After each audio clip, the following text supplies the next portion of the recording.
السلام عليكم ورحمة الله وبركاته. الحمد لله نحمده ونستعينه ونستغفره ونؤمن به ونتوكل عليه ونعوذ بالله من شرور أنفسنا ومن سيئات أعمالنا. من يهده الله فلا مضل له ومن يضلله فلا هادي له. ونشهد أن لا إله إلا الله وحده لا شريك له ونشهد أن محمدا عبده ورسوله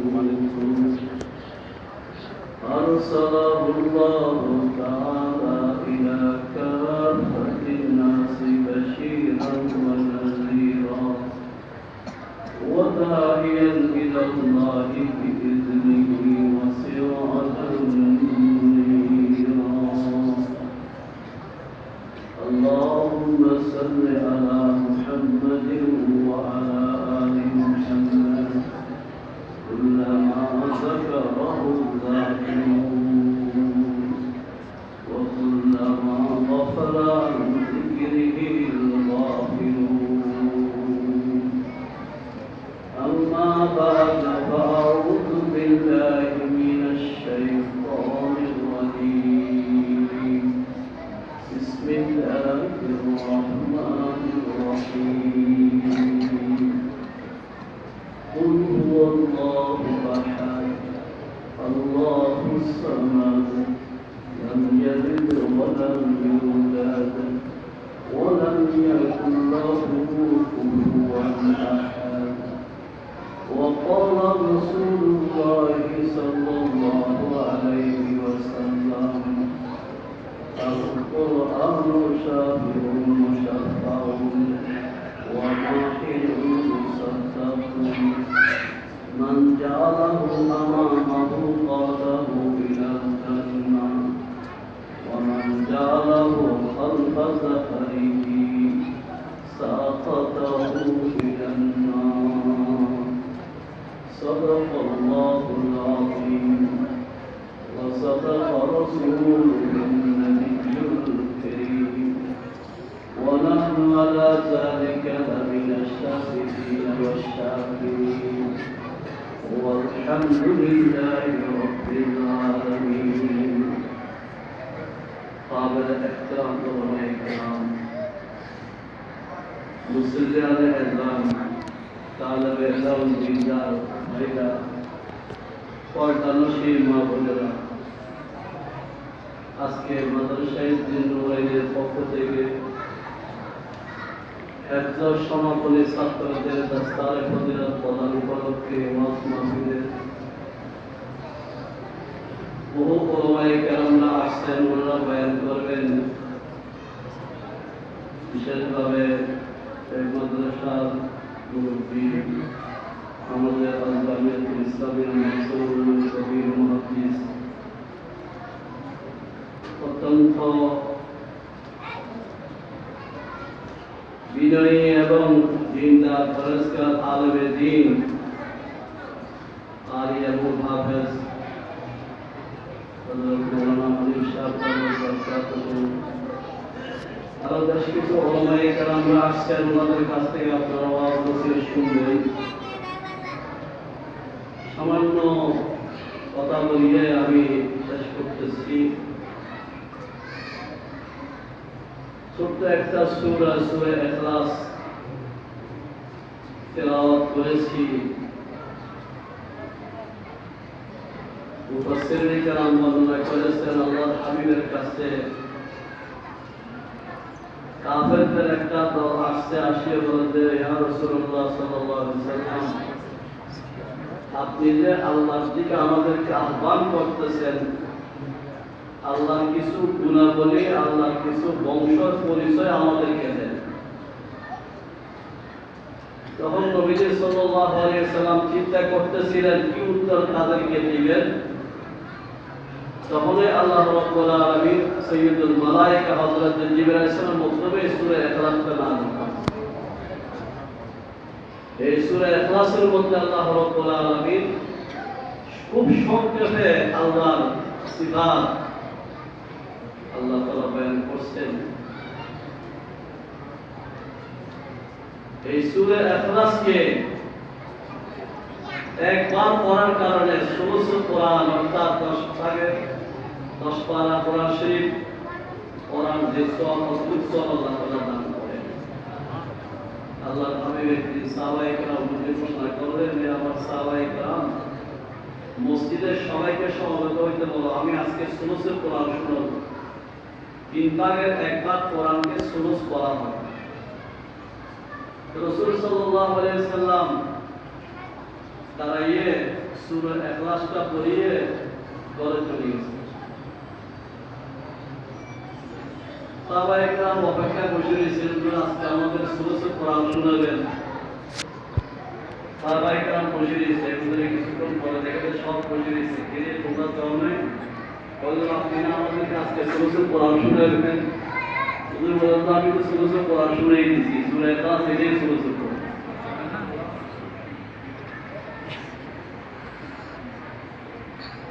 হযরত আবু হুরায়রা রাদিয়াল্লাহু তাআলা আনহু বর্ণনা করেন, আমি একবার আল্লাহর হাবিবের সাথে যাইতেছিলাম। এক জায়গার মধ্যে এক লোকে বসে সূরা ইখলাস পড়তেছে। নবীজি শুনছেন, শুনিয়ে নবীজি ইরশাদ করেন কদ ওয়াজাবা। আবু হুরায়রা রাদিয়াল্লাহু তাআলা আনহু বলেন, ইয়া রাসূলুল্লাহ সাল্লাল্লাহু আলাইহি ওয়াসাল্লাম কি ওয়াজিব হলো তার জন্য বুঝলাম না কথাটা। হুজুর সাল্লাল্লাহু আলাইহি ওয়াসাল্লাম ইরশাদ করেন যে সূরা ইখলাস পড়তে শুনলাম তার জন্য জান্নাত ওয়াজিব হয়ে গেছে। কথা এই সূরা ইখলাস পড়ার কারণে তার জন্য জান্নাত ওয়াজিব হয়ে গেছে নবী ঘোষণা করেছেন। আল্লাহ তাওহীদের বাণী আছে।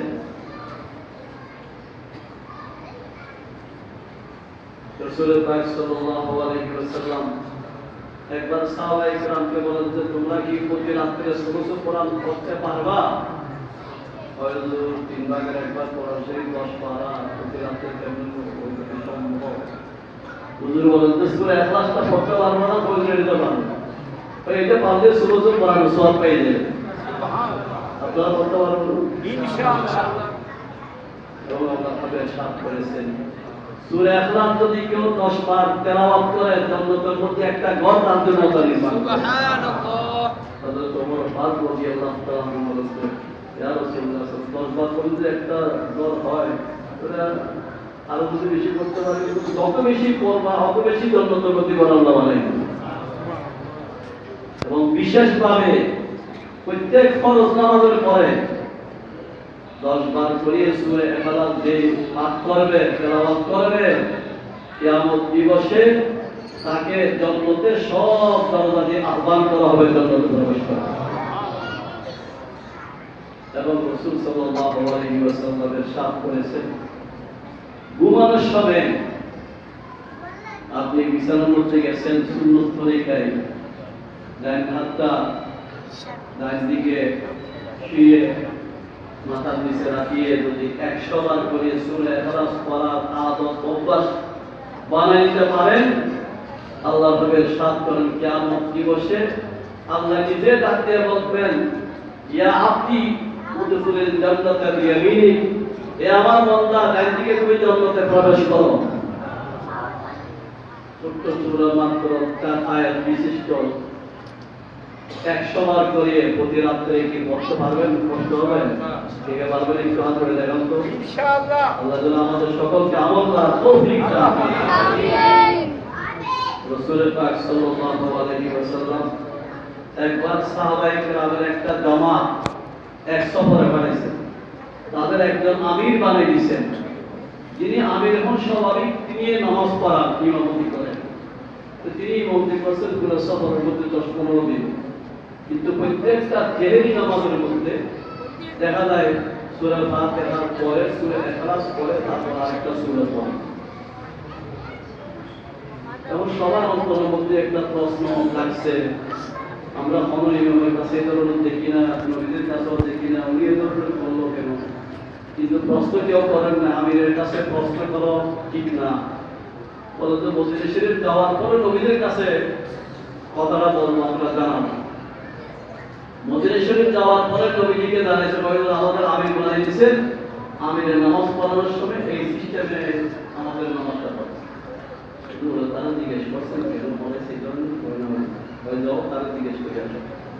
সাহাবায়ে কেরাম তার কাছে গেছেন, বলতে ভাই আপনি তো আমাদের এই জন্য নামাজ পড়াইছেন, কি জন্য? বলতে আমি আসলে সূরা ইখলাসের মধ্যে আল্লাহর গুণাবলী থাকার কারণে সূরা ইখলাসকে মহব্বত করি, এজন্য প্রত্যেক নামাজে আমি সব সময় এটা পড়ি। ইমামতি বললো সেটা আমি পড়ি, একলা বললো পড়ি, আমি এটা মহব্বত করি। সাহাবায়ে কেরাম এই কথা আসিয়ে নবীজিকে জানাইছেন। নবীজি বলেছেন যদি এই সূরাকে মহব্বত করেন, আল্লাহ তাকে মহব্বত করেন, আমিও তাকে মহব্বত করি। রাসূল পাক সাল্লাল্লাহু আলাইহি ওয়াসাল্লাম ইরশাদ করেন, কেউ যদি সূরা ইখলাস 200 বার তেলাওয়াত করেন, 50 বছরের গুনাহ আল্লাহ মাফ করবেন। এই হাফেজরা 30 পারা কোরআন পুরো মুখস্থ করছেন। ও হাফেজরা আছে এক দাঁড়ানোর মধ্যে একবারে 30 পারা কোরআনই শুনাইতে পারে। আপনি 200 বার সূরা ইখলাসটা পড়তে পারবেন না? ইনশাআল্লাহ। কথা বলেন। চেষ্টা করবেন সূরা ইখলাসকে বেশি করে পড়ার জন্য এবং সূরা ইখলাসকে মহব্বত করার জন্য। এর মধ্যে আল্লাহ রাব্বুল আলামিন ইরশাদ করেন, কুল, হে নবী মুহাম্মদ সাল্লাল্লাহু আলাইহি ওয়াসাল্লাম বলেছেন, ওয়াল্লাহু আহাদ, আল্লাহ এক। আহাদ শব্দ একের জন্য ব্যবহার হয় আরবিতে, আবার ওয়াহিদ শব্দ একের জন্য ব্যবহার হয়। আহাদের এমন একটা শব্দ তার দ্বিতীয় কোনো শব্দ নেই। ওয়াহিদের দ্বিতীয় আছে ইসলাম, কিন্তু আহাদের দ্বিতীয় নেই। আল্লাহ যে এমন এক, তার কোনো শরীক নাই, এটা বোঝানোর জন্য লফজ আহাদ দিয়ে ব্যবহার করছেন।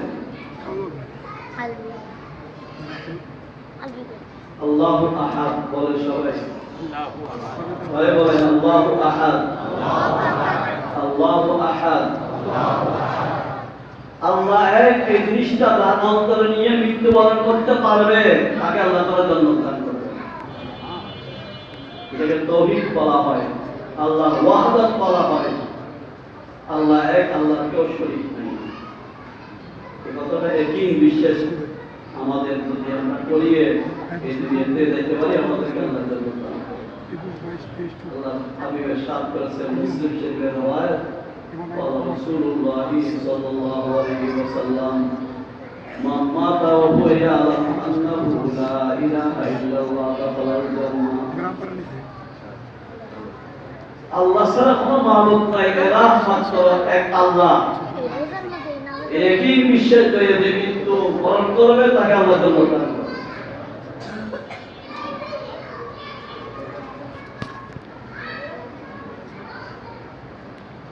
আল্লাহু আহাদ, আস-সামাদ, সমদ বলা হয় বেয়ানে আস্তার মুখব্যক্তি নয়। আল্লাহ তাআলা কোনো মানুষের মুখব্যক্তি নয়, কোনো ফেরেশতার মুখব্যক্তি নয়, কোনো জিনের মুখব্যক্তি নয়, আসমান ও জমিনের মুখব্যক্তি নয়, কার মুখব্যক্তি নয়, সকলে আল্লাহরই মুখব্যক্তি। সবাই আল্লাহর মুহতাজ, আল্লাহ কারো মুহতাজ নয়। আল্লাহু সামাদ, লাম ইয়ালিদ ওয়া লাম ইউলাদ। আল্লাহ কারো থেকে জন্ম লাভ করে না, আল্লাহ থেকে জন্ম লাভ করে। বহু মারাত্মক ধর্ম আছে আল্লাহর সন্তান আছে বলে বলে, এটা হলো মারাত্মক মারাত্মক ফাসিক আকীদা। এই আকীদার কারণে তারা জাহান্নামে যাবে। আল্লাহ রাব্বুল আলামিনের কোনো সন্তান নাই, আল্লাহ কারো সন্তান নয়। এক জাত শুধুমাত্র আল্লাহ রাব্বুল আলামিন নিজে, আল্লাহ রাব্বুল আলামিনের কুদরতে জাত হইছে। আল্লাহ কোনো মেসাল নেই, বরাবর নেই, দৃষ্টান্ত নেই। অন্য আয়াতের মধ্যে আল্লাহ নিজের সাথ করেছেন, লাইসা কামিসলিহি শাই। আল্লাহর কোনো মেসাল উদাহরণ দেওয়া যাবে না। বহু বক্তারা আল্লাহর মেসাল দেয়, আল্লাহর কোনো মেসাল দেওয়া যাবে না। আল্লাহর কোনো মেসাল নাই, দৃষ্টান্ত নাই। আল্লাহ জাত এলাহ এক জাতই শুধুমাত্র, আর সমস্ত কিছু হল মখলুক। খালেক একজাত শুধুমাত্র আল্লাহ রাব্বুল আলামিন। এই সূরা ইখলাস সংক্ষেপে তর্জমা করলাম, শোনার চেষ্টা করবেন। এই কোরআনের সবক নেওয়ার জন্য সবাই চেষ্টা করব, কোরআনের শিক্ষা গ্রহণ করার জন্য সবাই চেষ্টা করব। আল্লাহর হাবিব সাল্লাল্লাহু আলাইহি সাল্লাম হযরত আবু যর গিফারি রাদিয়াল্লাহু তাআলা আনহু-কে ডাকে বললেন, আবু যর গিফারি রাদিয়াল্লাহু তাআলা আনহু, যে জায়গায় কোরআনের শিক্ষা হয় সেখানে যাইয়ে তুমি একটা কোরআনের আয়াত যদি বিশুদ্ধভাবে শিখতে পারো, 100 রাকাত নফল নামাজ পড়লে যে সওয়াব পাইবে এর থেকে বেশি সওয়াব হবে। তবে কোরআন বিশুদ্ধ শিখতে হবে। বহু ভাইরা আমরা কোরআন শরীফ পড়ে কিন্তু ভুল করি। ভুল করার কারণে কোরআন পড়লে রহমত পাওয়ার টাকার মধ্যে লানত হয়। এই জন্য বিশুদ্ধ কোরআন শিখার জন্য আমাদের ছোট দলেও চেষ্টা করতেছে, বয়স্ক ভাইও আমরা একটু চেষ্টা করব। আমার কোরআন ঠিক আছে কিনা, আমার একটা ছেলে হাফেজ তাকে শোনাবো, আমার একটা নাতি হাফেজ তাকে আমি শোনাবো, তার কাছ থেকে আমি কিছু কোরআন শুনবো, আমি শোনাবো। আল্লাহর হাবিব সাল্লাল্লাহু আলাইহি সাল্লাম কোরআন শুনতেন এবং কোরআন শুনাইতেন। এটা নবীজির সুন্নাত। রাসূলুল্লাহ সাল্লাল্লাহু আলাইহি সাল্লাম বিশিষ্ট এক সাহাবী হযরত আব্দুল্লাহ ইবনে মাসউদ রাদিয়াল্লাহু তাআলা আনহু নবীজির সাথে হাতে থাকতেন। নবীজির যখন কিছু হুজুরে একটু শরীর পাগড়িটা করবে ওনার হাতে দিতেন, মিসওয়াকটা করিয়ে ওনার হাতে দিতেন, ওটা মোবারক করলে এমনিও উঠেছেন। আব্দুল্লাহ ইবনে মাসউদ রাদিয়াল্লাহু তাআলা আনহুকে হুজুর বলতেন, তুমি আমাকে একটু কোরআন শরীফ শোনাও। তিনি বলেন, হুজুর সরাসরি জিবরে সরাসরি আপনাকে কোরআন শোনাই, আমি আপনাকে কি কোরআন শোনাই? হুজুর আমাকে কোরআন শুনতে বেশি ভালো লাগে, আমি আপনাকে কোরআন শোনাই। আমি আপনাদের কাছে জিজ্ঞেস করতে চাই, কোরআন শুনতে আপনাদের ভালো লাগে? ইনশাআল্লাহ। কোরআন শুনতে ভালো লাগা এটা ঈমানের আলামত। আপনি ঈমানদার, এটার আলামত। এখন তো কিছু ভাই বোনদের কাছে গান ভালো লাগে, কোরআন ভালো লাগে না, ঠিক কিনা বলেন? আল্লাহ যেন আমাদের মুসলমানদেরকে কোরআনের মজার স্বাদ বুঝার তৌফিক দান করেন। হযরত উবাইদ বিন কাব রাদিয়াল্লাহু তাআলা খুব ভালো কারি, খুব ভালো হাফেজ। তিনি নবীদের কাছ থেকে কোরআন শুনেছেন বিশাল।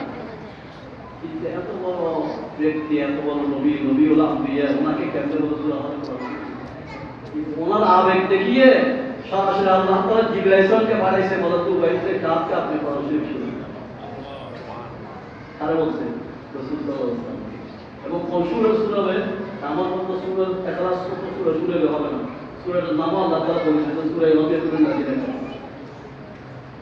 তখন উবাইদ বিন কাব রাদিয়াল্লাহু তাআলা আনহুকে আল্লাহর হাবিব খবর দিয়েছেন, তিনি আসছেন। আসার পরে বলেন, হুজুর উবাইদ বিন কাব, তোমাকে আল্লাহ তাআলা কোরআন শোনানোর জন্য বললেন। হুজুর আল্লাহকে আমার নাম দিয়ে বলছেন, আপনার নাম দিয়ে উনি একবারে কান্নায় ভাঙিয়ে গেছেন। এত মর্তবাওয়ালা মানুষ না, আমার নাম নিয়ে আল্লাহ তাআলা আপনাকে কোরআন শোনানোর জন্য বলবে? আল্লাহ রাব্বুল আলামিনের কালাম, আল্লাহ রাব্বুল আলামিনের কালাম এর থেকে বড় পৃথিবীর মধ্যে কিছুই হতে পারে না। আল্লাহ কোরআনের মধ্যে কোরআনের বিভিন্ন সিফাত বয়ান করে কোরআনকে ব্যবহার করছেন। সূরা ইয়াসিন আমরা সবসময় পড়তেছি, ইয়াসিন ওয়াল কোরআনুল হাকীম, কোরআনের সাথে হাকীম শব্দ, কোরআনুল হাকীম আল্লাহ ব্যবহার করেছেন। ওয়াল হুয়া কোরআনুল মাজিদ, কোরআনুল মাজিদ আল্লাহ তাআলা ব্যবহার করেছেন। ইন্নাহু লাকুরআনুন কারীম, কোরআনুল কারীম আল্লাহ তাআলা ব্যবহার করেছেন।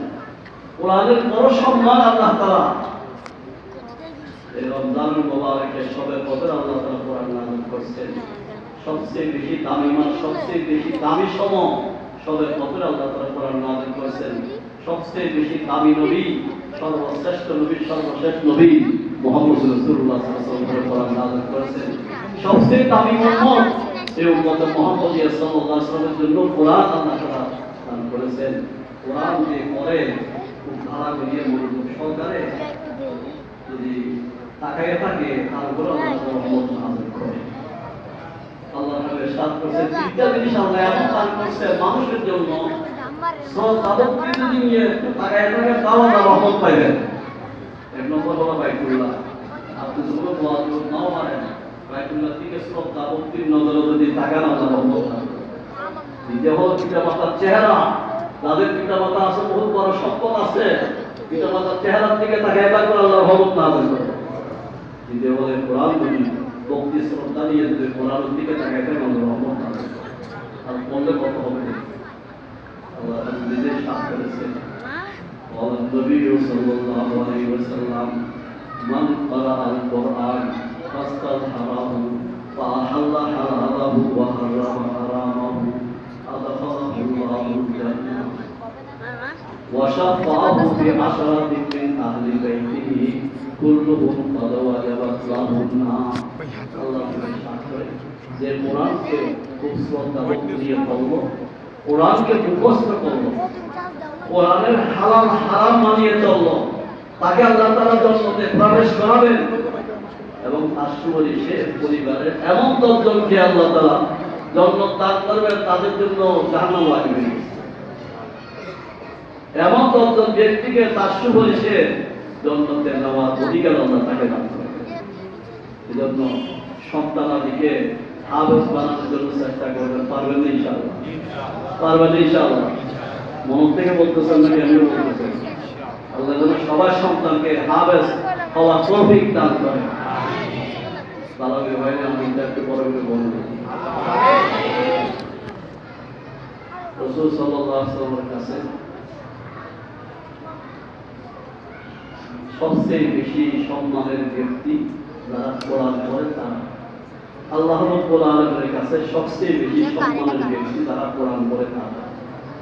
আল্লাহ তাআলা নিজেই সাথ করেছেন যারা কোরআনের শিক্ষার্থী, তারা তো চলাচল করতেছে, তারা বুঝতেছে না, কিন্তু তাদের সম্মানার্থে আল্লাহর নূরের ফেরেশতারা ডানা বিছিয়ে তাদের সম্মান প্রদর্শন করে।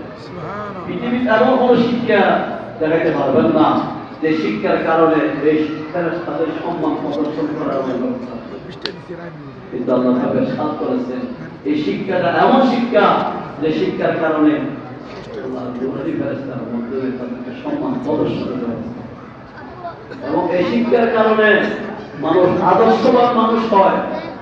যে ধরনের মানুষ হওয়া দরকার বাস্তবে সে ধরনের মানুষ এই কোরআনের ছোঁয়া লাগার কারণে, কোরআন থেকে বঞ্চিত হওয়ার কারণে মানুষ মা বাবার সাথে কি ব্যবহার করবে, শিক্ষকের সাথে কি ব্যবহার করবে, এক বড় মুরব্বীর সাথে কি ব্যবহার করবে জিনিসটা জানে না। আপনারা সামনে দেখতেছেন না কত মানুষ, কত ধনী ধন সম্পদ আমেরিকা জাপান জার্মানে থাকে, কিন্তু নিজের মা বাবাকে বৃদ্ধাশ্রমে দিয়ে না। এমন কোন আলেম দেখাতে পারবেন না বাংলাদেশে বা পৃথিবীতে যে আলেমের পিতা মাতাকে বৃদ্ধাশ্রমে দিয়েছে। কোরআন হাদিস পড়িয়ে তাদের জীবনটা এমন হয়েছে তারা মা বাবার কদর, মা বাবার সম্মান এগুলো তারা বুঝতে পারছে। কোরআনের নূর যার মধ্যে আসবে তার জীবনের পরিবর্তন হয়ে যাবে। আমার মাদ্রাসার একটা হাফেজ বিভাগের ছাত্র মাত্র 3-4 কোরআনের ছোঁয়া লাগছে, যেমন তো 7-8 বছর তার বয়স। আমার কইল আমি আপনার সাথে একটু কথা বলবো, আমার সাথে কি কথা বলবো, হয়তো আমার বাবার একটা সিনেমা হল আছে, কোথায় নাটক তার কোনো সিনেমা হল না, ওই তোমার হিসেবে দেখি হয়তো আমার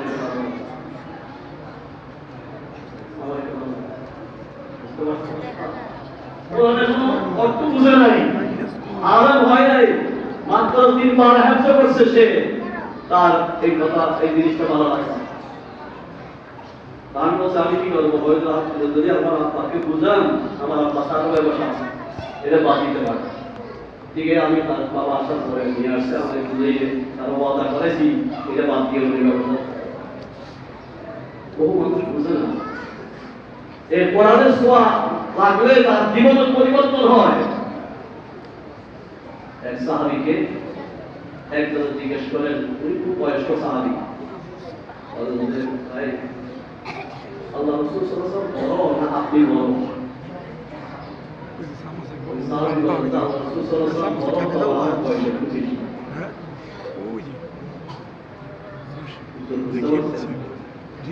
বড় কে?